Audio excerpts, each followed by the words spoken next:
De la carta del apóstol San Pablo a Filemón. Queridos hermanos, querido hermano, he experimentado gran gozo y consuelo por tu amor, ya que gracias a ti los corazones de los santos han encontrado alivio. Por eso, aunque tengo plena libertad en Cristo para indicarte lo que conviene hacer, prefiero apelar a tu caridad. Yo, Pablo, anciano y ahora prisionero por Cristo Jesús, te recomiendo a Onésimo, mi hijo, a quien engendré espiritualmente en la prisión, que antes era tan inútil para ti y ahora en cambio es tan útil para ti y para mí. Te lo envío como a hijo. Me hubiera gustado retenerlo junto a mí para que me sirviera en nombre tuyo en esta prisión que sufro por el Evangelio, pero no he querido retenerlo sin contar contigo. Así me harás este favor, no a la fuerza, sino con toda libertad.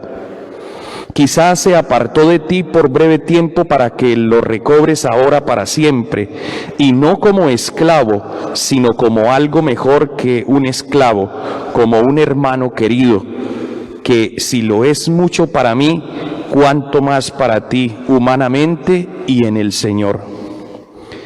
Si me consideras compañero tuyo, recíbelo a él como a mí. Si en algo te ha perjudicado y te debe algo, ponlo en mi cuenta. Yo, Pablo, te firmo el pagaré de mi puño y letra para no hablar de que tú me debes tu propia persona. Sí, hermano, hazme este favor en el Señor. Alivia mi ansiedad por amor a Cristo. Palabra de Dios. Dichoso a quien auxilia el Dios de Jacob. El Señor mantiene su fidelidad perpetuamente, hace justicia a los oprimidos, da pan a los hambrientos, el Señor liberta a los cautivos. Dichoso a quien auxilia el Dios de Jacob. El Señor abre los ojos al ciego, el Señor endereza a los que ya se doblan, el Señor ama a los justos, el Señor guarda a los peregrinos. Dichoso a quien auxilia el Dios de Jacob. Sustenta al huérfano y a la viuda y trastorna el camino de los malvados. El Señor reina eternamente, tu Dios Sión de edad en edad. Gloria, gloria, aleluya. Gloria, gloria, aleluya. Gloria, gloria, aleluya. Jesús es el Señor. El Señor esté con todos ustedes. Lectura del Santo Evangelio según San Lucas. En aquel tiempo, los fariseos preguntaron a Jesús: ¿cuándo va a llegar el reino de Dios? Él les contestó: el reino de Dios no viene aparatosamente, ni dirán está aquí o está allí, porque miren, el reino de Dios está en medio de ustedes. Dijo a sus discípulos: vendrán días en que desearán ver un solo día del Hijo del Hombre y no lo verán. Entonces se les dirá: está aquí o está allí. No vayan corriendo detrás, pues como el fulgor del relámpago que brilla de un extremo al otro del cielo, así será el Hijo del Hombre en su día. Pero primero es necesario que padezcan mucho y sean reprobados por esta generación. Palabra del Señor. este santo evangelio se me perdonen mis muchos pecados.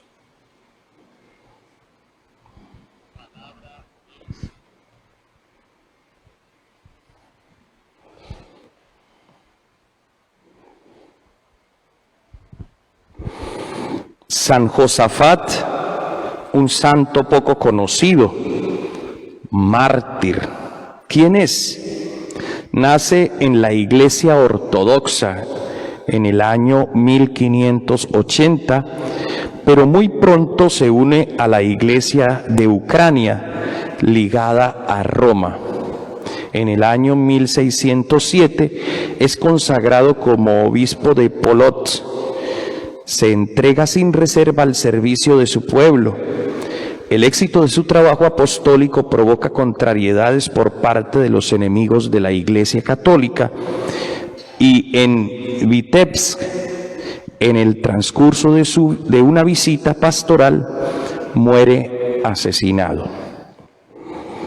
Bien, más o menos esas son las ideas básicas de la vida de San Josafat. Claro, debe haber mucha más cosa que lo hagan santo, no solamente su martirio y su celo pastoral, sino también muchas cosas, obras de caridad. Tenemos hoy en la palabra, en la primera lectura, una de las cartas o de los libros más corticos de las Sagradas Escrituras. Tiene apenas una página.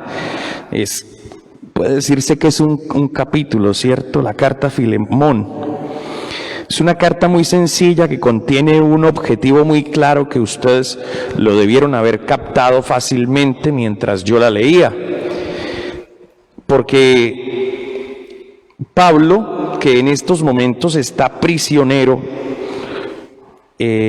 pues les permitían a los prisioneros, sobre todo a los prisioneros, digamos, importantes, ¿cierto? Y Pablo pues era muy defendido. Con respecto a Pablo se generaba controversia de los que estaban a favor, de los que estaban en contra. Había autoridades incluso tanto de los paganos como de los judíos, como de los judíos que se habían convertido al cristianismo, que estaban a favor de Pablo, y eso hacía que tuviera un cierto estatus incluso dentro de la cárcel. Le permitían tener alguien que le acompañara, y él se había encontrado en la prisión a este esclavo. Era esclavo de Filemón, era un esclavo, Onésimo, y Pablo al verlo lo reconoció, le predica el evangelio. Onésimo se convierte y por eso lo bautiza, y por eso dice Pablo que lo engendró como hijo suyo estando en la prisión. Es allí donde lo convierte, y Onésimo se convierte, como era un esclavo, no le habían dado estrictamente la libertad, porque a Onésimo lo que pasa es que tuvo problemas con Filemón, que era su amo. Parece un esclavo rebelde y había hecho algunas cosas al parecer, y por eso se escapa. Realmente Onésimo no está libre, se escapó y lo tienen prisionero. Pablo lo encuentra, lo convierte al cristianismo, lo rescata como persona, y realmente Onésimo termina su castigo frente a la autoridad civil, y por eso Pablo se lo quiere devolver a Filemón, pero le pide que lo reciba como un hijo querido, que si en algo le va a servir, lo trate ya no como a un esclavo, sino como a un hijo. Le pide encarecidamente, dice: me hubiera gustado retenerlo junto a mí para que me sirviera en tu lugar en esta prisión que sufro por el evangelio, pero no he querido retenerlo sin contar contigo, porque sabía que le pertenecía. Es un poco difícil para nosotros en esta época intentar entender este lenguaje, pero era el lenguaje de la época, eran las circunstancias. No era pecado tener esclavos en esa época. Desen ustedes cuenta cómo cambia la mentalidad, y eso está bien, porque las personas van recuperando la dignidad. Pero para Pablo tener, entre comillas, un esclavo a su servicio era como tener un hijo. Era alguien con el que se acompañaba, que se ayudaban, que pues Pablo le tenía un cariño grandísimo.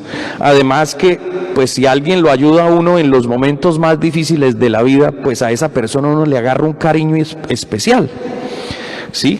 Lo aprecia, lo valora. Pero no he querido retenerlo sin contar contigo, así me harás este favor, no a la fuerza, sino en libertad. Porque Pablo acude a la caridad más que simplemente a la norma o a la imposición. Quizás se apartó de ti para que lo recobres ahora para siempre, y no como esclavo, no como esclavo, le dice a Pablo, a Filemón, sino mejor, como hermano querido. Eso también nos muestra cómo el cristianismo elimina ciertas cosas y va promoviendo lo que realmente es valioso. Pues en la época los esclavos no valían, no tenían ninguna importancia.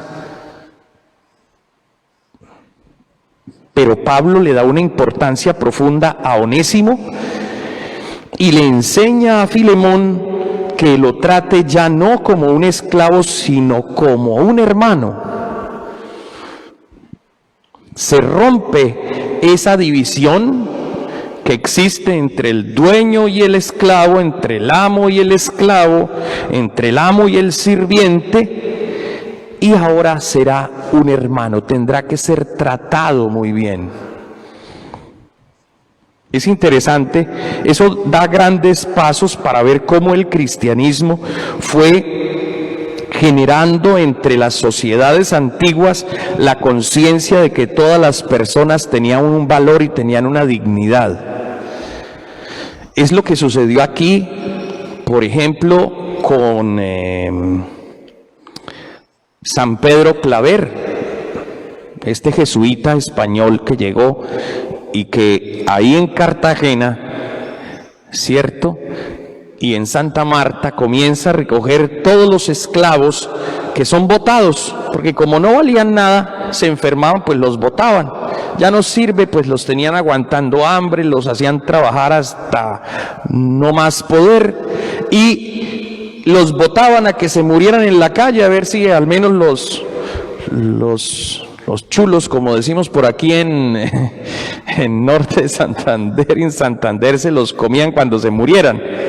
Era terrible. Y Pedro Claver comienza a recoger a estas personas, les da la dignidad que se merecen, los bautiza, los hace hijos de Dios, los comienza a cristianizar, y eso hace que la gente comience a cambiar la mentalidad con respecto a los esclavos y a entender que no debe haber esclavos. El cristianismo no espera esclavos de ningún tipo. El cristianismo es una fe de libertad, de amor, de unidad, de hermandad.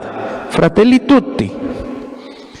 ¿Sí? La última carta encíclica del Papa Francisco.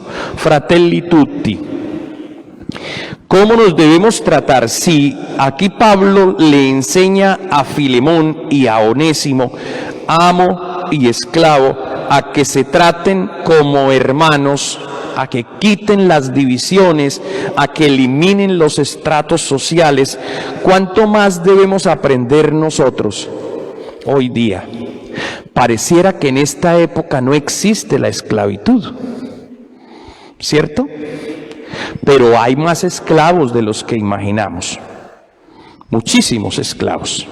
Y esclavos no solo porque otros los han esclavizado, sino esclavos también porque nosotros mismos nos hemos esclavizado tal vez a alguna cosa. Hay que enseñarle a las nuevas generaciones a tener cuidado con las esclavitudes de la nueva sociedad. Una de las esclavitudes más sutiles que se van creando en las sociedades y hoy en las nuevas generaciones es la esclavitud del consumismo. Y cómo la gente vive dependiendo solo de lo material, de lo económico. Entonces, pareciera que si no hubiera posibilidad de comprar, entonces no tengo nada. Y la gente vive en eso, en una sociedad de consumo, y las grandes multinacionales, los grandes emporios económicos mueven esta varita mágica y hacen que las personas se esclavicen al simple consumo. Hay muchas esclavitudes. Hoy, por ejemplo, muchos pobres campesinos están esclavizados por las bandas criminales para que produzcan plantas de alucinógenos, marihuana, cocaína, ¿cierto? O coca. Cocaína ya es el procesado. Heroína y todas estas cosas, y los tienen esclavizados, porque o trabajan en eso o trabajan. Y si no, los corren, les roban las tierras, los desplazan. Lo estamos viendo. La trata de blancas.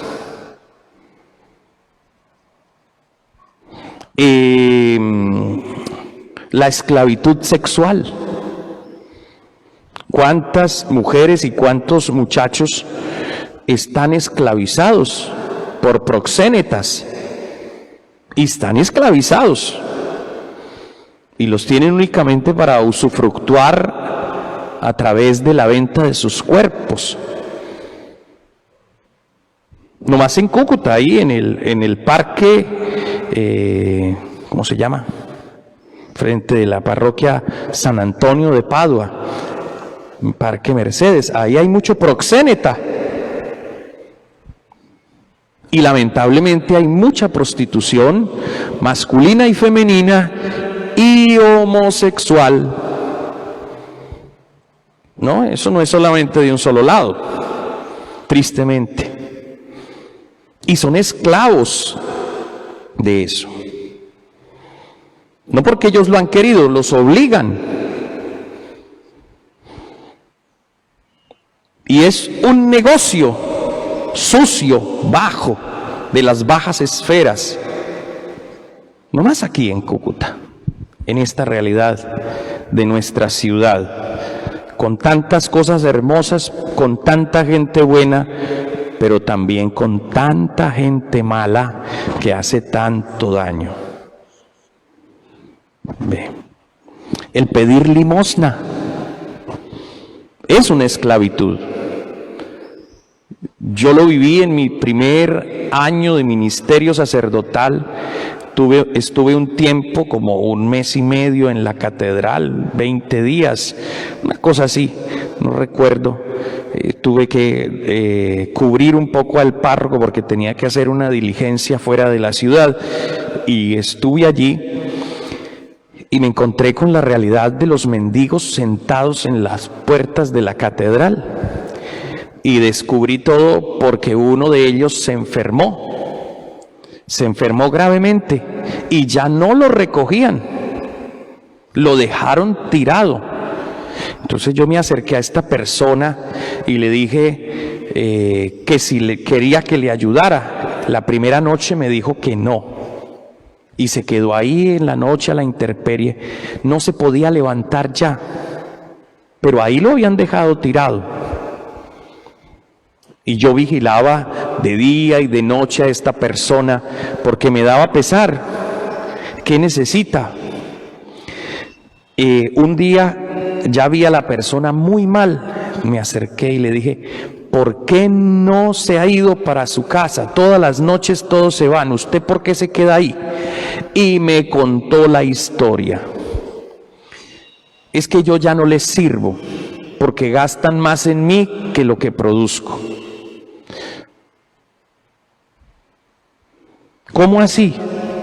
Y me contó que eran, pues alguien los manejaba, alguien los mandaba, y como esa persona se había enfermado, le tocaba darle medicina, llevarla al médico, pero como no se había curado, porque ya su enfermedad era crónica, pues entonces gastaba más que lo que producía. Por tanto, ya no tengo que ver nada con usted, quédese ahí tirado, peor que un perro, perdón. Le dije, yo necesito que me permita ayudarla, porque si a usted le pasa algo enfrente de la iglesia catedral de la ciudad, ¿de quién es la culpa? De la iglesia.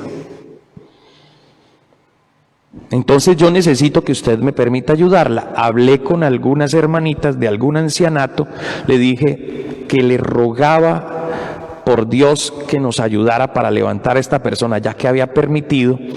Efectivamente vinieron, la alzamos, estaba en unas condiciones, imagínense, llevaba más de 3 días tirada ahí, sin ir al baño, sin nada, pues ahí todo, estaba en unas condiciones espantosas. La montamos a la camioneta que trajeron, la llevaron, la bañaron, la llevaron al médico, murió a los 2 días. Sus riñones ya no funcionaban. Pero es una esclavitud. ¿A cuántos niños, a cuántos jóvenes, a cuántos limpiavidrios los tendrán? ¿A cuántos muchachos? Yo he visto aquí una pareja de muchachos, uno más grande que otro, y el más grande manda al más pequeño a pedir, y cuando llega al lado le quita todo lo que se le da. Aquí mismo en Prados del Este. Son esclavitudes. Hay que tener cuidado. El cristianismo y la fe del cristianismo evita que las personas se esclavicen, y hay que tener cuidado que nosotros mismos no nos esclavicemos, porque lamentablemente en estos casos muchas veces somos nosotros los que nos adentramos en la esclavitud y después hay alguien superior que nos prende. Y como ya estamos dominados por la droga, por el alcohol, por el juego, tantas cosas que hay, la pornografía, pues lógicamente después hay uno superior que agarra y domina absolutamente todo. Pidámosle al Señor que, ya que Pablo nos enseña que a las personas, no importa su condición, hay que tratarlas como hermanos, que los recibamos ya no como esclavos, sino como hermanos, que los amemos, los respetemos, le demos la dignidad que se merecen. Nosotros trabajemos en este mundo actual por eliminar las nuevas esclavitudes, muy sutiles, pero terriblemente dañinas para la dignidad humana. Gloria al Padre, al Hijo y al Espíritu Santo.